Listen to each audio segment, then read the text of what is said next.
멘틀 대류와 플룸 구조론. 멘틀 대류 상부 멘틀 운동 연약권 내에서, 자, 연약권은 100km에서 400km 깊이까지의 멘틀 상부입니다. 자, 멘틀 부분이고요. 요 연약권 위에 판이 떠서 이렇게 움직이게 되는 거예요. 판. 다음, 연약권 내에서 방사성 원소의 분결과 멘틀 상하부 깊이에 따른 온도 차이 등으로 물질의 대류가 매우 느리게 일어난다. 판의 운동은 판 구조론의 멘틀 대류만으로 모두 설명할 수 없고, 뒤에서 나오는 플룸 구조론으로 더 큰 규모의 지구 내부 움직임을 설명할 수 있다. 판 이동의 원동력은 멘틀 대류와 플룸 구조론이다. 일단 멘틀 대류 먼저 배우고요. 플룸 구조론 배울 겁니다. 멘틀 대류가 상승하는 곳에 해령이 형성됩니다. 그 다음에 판이 점점점 밀려가요. 연약권의 이동에 의해서. 그 다음에 섭입대에서 판이 소멸됩니다. 멘틀에서 뜨거워진 물질은 가벼워져서 상승하고 차가워진 물질은 무거워져서 하강한다. 대류가 상승하는 곳은 대륙이 갈라져 이동하면서 해령이 형성된다. 자, 상승하는 곳은 해령이 형성된다. 자, 멘틀 대류가 하강하는 곳, 해양판이 멘틀스로 들어가 소멸되는 해구가 형성된다. 해구에서는 판이 소멸된다. 멘틀 대류를 따라 연약권 위에 놓인 판이 이동한다. 멘틀 대류로 판 경계에서 일어나는 화산활동 및 지진은 설명할 수 있지만 판 내부에서 일어나는 대규모 화산활동은 설명할 수가 없는 게 멘틀 대류설이에요. 자, 멘틀 대류설로는요, 판 내부, 그러니까 판이 이렇게 있는데 주변의 부분은 설명할 수 있지만 중앙에서 생기는 화산에 대해서는 설명할 수가 없다. 자, 판을 이동시키는 힘, 멘틀이 대류하는 과정에서 발생하는 여러 힘이 함께 작용해서 판이 이동하는 것으로 해석된다. 1번 보자. 해령에서 판을 밀어내는 힘, 서로 이렇게 밀어내고 있습니다. 2번, 해구에서 섭입하는 판이 잡아당기는 힘, 해구에서 섭입하면서 얘가 잡아당겨버려요. 3번, 해저 경사 위에 중력의 힘으로 판이 미끄러지는 힘. 자, 해저의 경사가 이렇게 있는데 위에 판이 있는 거야. 그럼 얘가 중력에 의해서 미끄러지면서 뒤를 잡아당겨요. 암석권과 연약권 사이에서 작용하는 힘으로 멘틀이 대류하면서 판을 싣고 가는 힘, 멘틀 끌림 힘. 자, 판을 싣고 가는 힘. 멘틀 대류 외에 판을 이동시키는 힘. 판 자체에서 발생하는 물리적인 힘으로도 판이 이동한다. 해령에서 판을 밀어내는 힘. 저온 고밀도의 물질이 상승하면서 마그마가 분출됩니다. 이런 식으로. 그래서 판을 밀어버리는 거예요. 자, 판을 생성하는 과정에서 판을 밀어내는 힘. 해구에서 섭입하는 판이 잡아당기는 힘. 냉각되어 무거워진 저온 고밀도의 해양판이 중력을 받아 해구에서 침강하면서 가라앉으면서 이렇게 내려가면서 판을 잡아당깁니다. 자, 이러한 현상을 판 당기기로 한다. 섭입대의 분포와 판의 이동 속도. 일반적으로 판의 이동 속도는 해령과 함께 섭입대가 있는 판이 섭입대가 없는 판보다 빠르고 섭입대 면적이 넓을수록 빠르다. 태평양과 대서양 가장자리를 따라 해구가 있는 태평양이 해구 없이 해령만 있는 대서양보다 해양적 확장 속도가 빠르다. 그림은 남아메리카판과 오스트레일리아판의 단면을 나타낸 것이다. 자, 섭입대의 분포. 자, 남아메리카판은 섭입대가 없어요. 이렇게 가는데 들어가지 못하고 이쪽이 섭입대입니다. 오스트레일리아판은 섭입대가 있어. 그러면 미는 힘하고 섭입대가 당기는 힘이 동시에 작용해서 얘가 속도가 더 빠를 거란 말이지. 남아메리카판 해령에서 미는 힘은 존재하나 해구에서 잡아당기는 힘이 존재하지 않습니다. 오스트레일리아판 해령에서 미는 힘과 함께 해구에서 잡아당기는 힘이 함께 존재합니다. 그래서 밀어주고 당겨주니까 얘가 더 빠르다. 판의 이동속도 남아메리카판보다 오스트레일리아판이 이동속도가 더 빠르다. 플룸 구조론. 멘틀 내부에서 온도 차이로 인한 지구 내부의 밀도 변화 때문에 플룸의 상승이나 하강이 일어나 지구 내부의 변동을 일으킨다는 이론입니다. 플룸, 지각에서 멘틀 하부로 하강하거나 멘틀과 핵의 경계에서 지각으로 상승하는 기둥 모양의 물질과 에너지의 흐름입니다. 폭이 100km 미만인 가늘고 긴 원기둥 형태다. 차가운 플룸, 수렴형 경계에서 섭입된 판의 물질이 상부 멘틀과 하부 멘틀의 경계부에 쌓여 있다가 밀도가 커지면 멘틀과 핵의 경계까지 가라앉아 형성되는 차가운 화강입니다. 자, 차가운 플룸 보자. 판이 섭입하면서 차가워진 지각 용융물이 체류해요. 그러다가 차가운 플룸을 형성합니다. 뜨거운 플룸, 차가운 플룸이 멘틀 하부에 도달하면 온도 교란과 물질을 밀어올리는 작용이 일어나 형성되는 뜨거운 상승류, 멘틀과 핵의 경계로부터 공급되는 열로 뜨거워진다. 자, 그러면서 뜨거워져서 외액에서 가해진 열에 의해 뜨거워져서 다시 상승한다. 섭입된 판의 밀도 변화, 상부 멘틀의 최하단인 지하 670km 부근까지 섭입된 판은 더 이상 지하 내부로 들어가지 못하고 쌓입니다. 판이 쌓이면서 냉각과 압축이 진행되고 밀도가 커지면서 가라앉아 차가운 플룸을 형성한다. 자, 플룸 상승류 관찰 실험. 비커에 물 또는 물엿을 담고 비커 바닥에 잉크를 떨어뜨린 후 가열합니다. 가열된 곳에서 버섯 모양의 상승류가 나타나. 버섯 모양의 상승류. 그래서 외 근처에서 뜨거운 플룸이 형성되는 걸 실험하는 겁니다. 가열된 멘틀은 밀도가 낮아져 주위보다 가벼워짐으로 상승하고 주위에 차가운 물질을 끌어들여 버섯 모양이 됩니다. 지구 내부의 플룸 운동. 아시아 지역에 거대한 플룸 하강류가 있다. 아시아 지역에 거대한 플룸 하강류가 있다. 남태평양과 아프리카 등에 2개에서 3개의 거대한 플룸 상승류가 있다. 아프리카 지역에서 뜨거운 플룸 상승류가 있네요. 다음 남태평양에서 뜨거운 플룸 상승류에서 타히티 섬, 하와이 섬이 만들어지고요. 해외에서 침강한 해양지각이 용융되어 형성된 물질이 가라앉으면서 차가운 플룸이 형성된다. 여기서도 차가운 플룸이 형성되네요. 대서양 중앙해령에도 뜨거운 플룸이 형성된다고 알려져 있고요. 외액과 멘틀의 경계부에서 형성된 뜨거운 물질이 기둥 모양으로 상승하는 뜨거운 플룸이 만들어진다. 뜨거운 플룸이 상승하는 곳은 판 내부에도 존재하고 판 경계에도 존재한다. 플룸 구조의 조사 방법, 지진파의 속도 분포를 이용하는데 지진파의 속도 분포로 멘틀의 온도 분포를 알 수가 있고 이를 이용하여 플룸 구조를 조사한다. 뜨거운 플룸은 주변 멘틀보다 온도가 높아서 지진파의 속도가 느리다. 차가운 플룸은 주변 멘틀보다 온도가 낮아서 지진파의 속도가 빠르다. 자, 동아프리카 쪽 거대 플룸을 측정한 건데요. 이 부분은 지진파의 속도가 주변보다 느립니다. 주변의 멘틀보다 온도가 높은 거고요. 기둥 모양의 열기둥이 있습니다. 기둥 모양의 열기둥이 이렇게 발견되네요. 뜨거운 플룸이 있다. 지진파 토모그래피, 지진파 단층 촬영이라고 하는데요. 지구 내부에서 지진파 전달 속도를 분석해서 지구 내부 온도 분포를 알아내는 방법으로 주변보다 온도가 높은 지역은 지진파의 속도가 느리고 온도가 낮은 지역은 지진파의 속도가 빠르다. 열점, 뜨거운 플룸이 상승하여 지표면과 만나는 지점 아래 마그마가 생성되는 곳입니다. 열점과 화산섬의 생성. 뜨거운 플룸으로 형성된 열점에서 마그마가 지각을 뚫고 분출해서 화산섬이나 해산을 형성합니다. 하와이 섬이 대표적인 예다. 열점과 화산섬의 분포, 상부 멘틀의 대류에 따라 판이 이동해도 열점의 위치는 거의 변하지 않고 기억해나 열점은 변하지 않는다. 마그마를 계속 분출한다. 열점은 하부 멘틀에서 올라온 뜨거운 플룸에 의해서 생성되기 때문이다.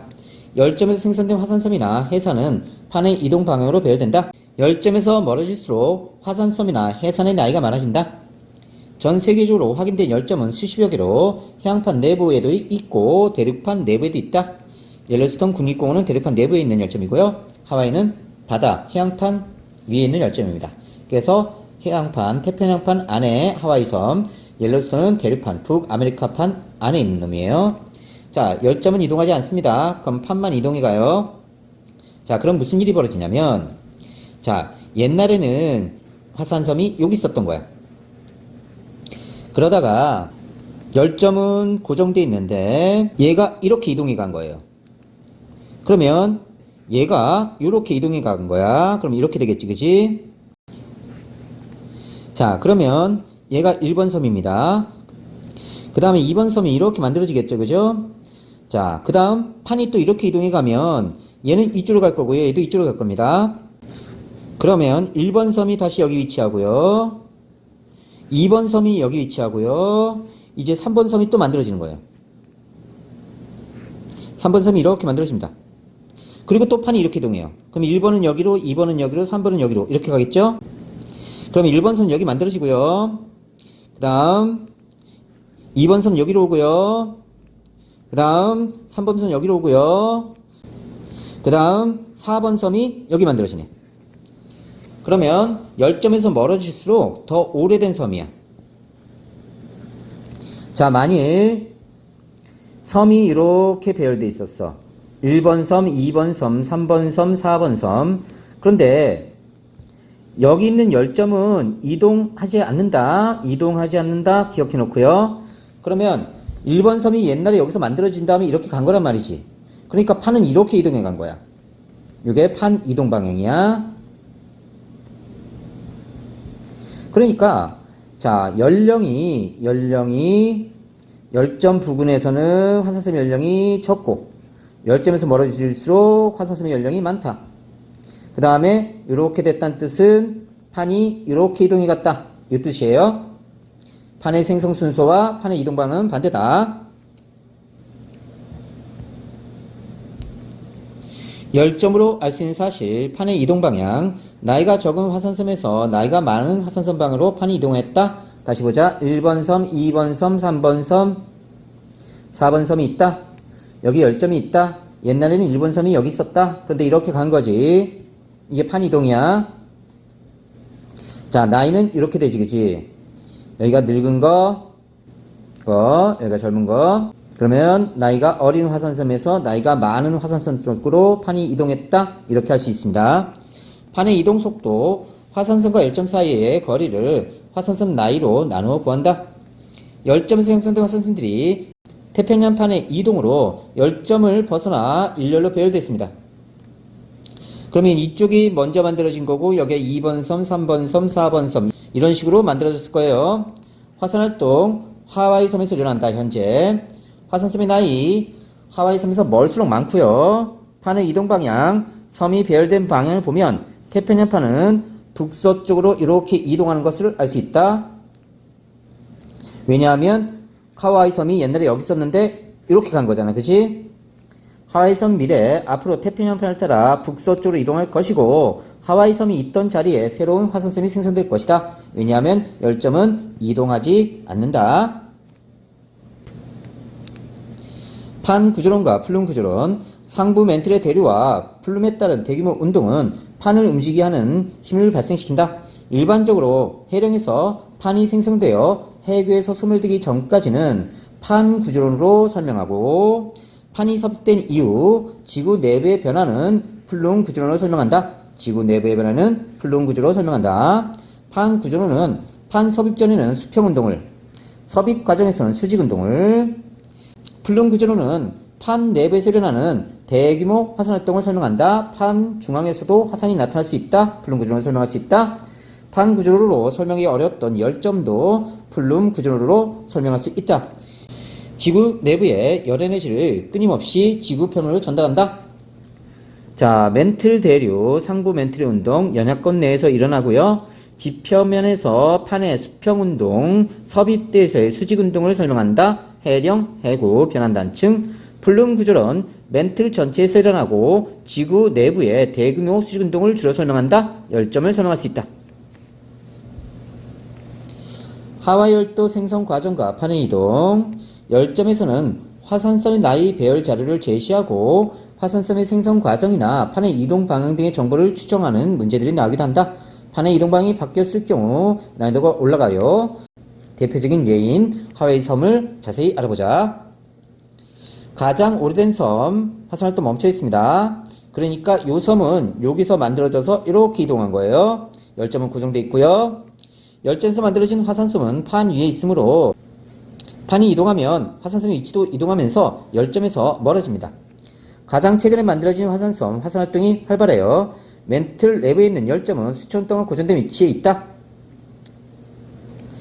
10점에서 북서쪽으로 갈수록, 이쪽으로 갈수록 화산섬의 나이가 많아지면 판의 이동 방향은 어느 쪽인가? 젊은 쪽에서 늙은 쪽으로. 그쵸? 북서쪽이다.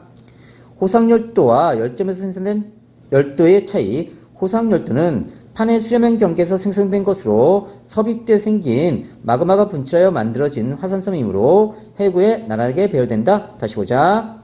A판을 B판이 자 밀고 들어갑니다. 그러면 여기가 A고요. B가 이렇게 섭입해요. 그러면 해구가 만들어지죠. 해구가 이렇게 형성될 겁니다. 그 다음에 자 천발지진부터 신발지진 만들어지고요. 여기에 마그마가 형성되면서 지각에 약한 틈을 뚫고 들어와서 이렇게 형성된다. 화산섬. 여기에 호상열도예요. 화로자 활점 생겼다고 해서 호상열도. 해구와 나란하다. 열점의 화산섬들은 열점 위에 판이 이동함에 따라 섬이 차례로 배열되므로 판의 이동 방향에 나란하게 배열된다. 엠페러 해산 열도와 하와이 열도의 생성과 판의 이동 방향. 열점에서 엠페러 해산 열도가 생성된 후 하와이 열도가 생성되었고 중간에 판의 이동 방향이 바뀌면서 화산섬에 배열된 방향이 바뀌었다. 자, 이제 얘가 제일 먼저 만들어진 거고요. 두 번째, 세 번째, 네 번째, 다섯 번째 이렇게 만들어지고 현재 여기야. 자, 처음에는 어떻게 이동한 거냐면 이렇게 이동한 거야. 그래서 얘가 열점 위에 있다가 자, 점점점 북쪽으로 멀어집니다. 그 다음은 얘네들이 이렇게 배열되죠. 그죠? 그러면 이렇게 이동한 거예요. 자, 영상 다시 찍어놨으니까 영상 보고 오자. 자, 보자. 하와이 섬이 이렇게 생겼어요. 제일 먼저 여기서 만들어지고 두 번째, 세 번째, 네 번째, 다섯 번째. 현재 여기에 화산이 있습니다. 이건 무슨 뜻이냐면 열점은 고정되어 있는데 판이 이렇게 이동해 가고 이렇게 이동해 가면서 하와이 화산섬이 만들어진 거예요. 다시 보자. 열점은 여기 있었어. 근데 판이 이렇게 이동해 온 거야. 열점은 이동하지 않아. 판이 이렇게 이동해 가고 이렇게 이동해 갔네. 그럼 자세히 보면 처음에 판은 이쪽으로 갔다가 이렇게 이동한 거지. 이렇게. 그 다음에 이렇게 이동해 간 거야. 이렇게 갔다가 이렇게.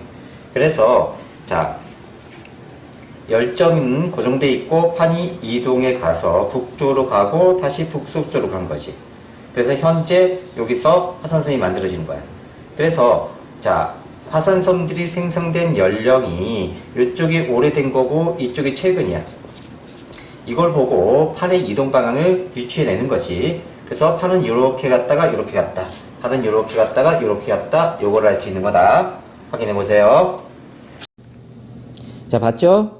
자, 그러면 얘는 이렇게 갔다가 이렇게 간 거야. 오케이?